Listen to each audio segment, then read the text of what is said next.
नमस्कार शेतकरी मित्रांनो, आज शनिवार 14 मार्च 2026. शेतकरी मित्रांनो, आजही तुरीच्या दरात पुन्हा एकदा आपल्याला सुधारणा पाहायला मिळाली आहे. संपूर्ण महाराष्ट्रात काय मिळत आहे बाजारभाव पहा लगेच आपल्या व्हिडिओच्या माध्यमातून.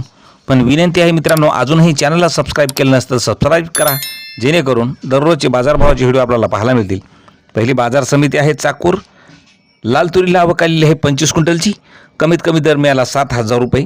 सर्वसाधारण दर मिळाला 7,386 रुपये, तर जास्त दर मिळाला 7,902 रुपये. यानंतरची बाजार समिती आहे तुळजापूर. लाल तुरीला आवक आलेली आहे 29 क्विंटलची.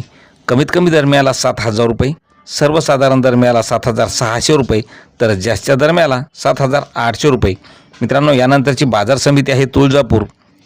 पांढऱ्या तुरीला आवक आलेली आहे 31 क्विंटलची. कमीत कमी दर मिळाला 7,000 रुपये. सर्वसाधारण दर 7,650 रुपये, तर जास्त दर मिळाला 7,800 रुपयाचा. यानंतरची बाजार समिती आहे लासलगाव. आवक आलेली आहे तुरीला 7 क्विंटलची. कमीत कमी दर मिळाला 5,000 रुपये. सर्वसाधारण दर मिळाला 6,700 रुपये, तर जास्त दर मिळाला 6,800 रुपये. मित्रांनो, यानंतरची बाजार समिती दोंडाईचा. आवक आलेली आहे 23 क्विंटलची. कमीत कमी दर मिळाला 6,300 रुपये. सर्वसाधारण दर 6,886 रुपये, तर जास्त दर मिळाला 7,001 रुपया. यानंतरची बाजार समिती बार्शी. आवक आलेली आहे तुरीला 153 क्विंटलची. कमीत कमी दर मिळाला 6,000 रुपये.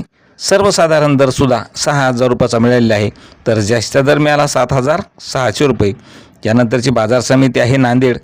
आवक आलेली आहे नांदेडला तुरीला 12 क्विंटलची. कमीत कमी दर मिळाले आहे 6,900 रुपयाचा. सर्वसाधारण दर 7,155 रुपये, तर जास्त दर मिळाला 7,300 रुपये. मित्रांनो, शेवटची बाजार समिती आहे पैठण. आवक आलेली आहे तुरीला 35 क्विंटलची. पैठणला कमीत कमी दर मिळालेला आहे तुरीला 7,350 रुपये. सर्वसाधारण दर मिळाला 7,450 रुपये, तर जास्त दर मिळाला 7,591 रुपये. तर असेच दररोजचे भाव पाहण्यासाठी चॅनलला सबस्क्राईब करायला विसरू नका. धन्यवाद.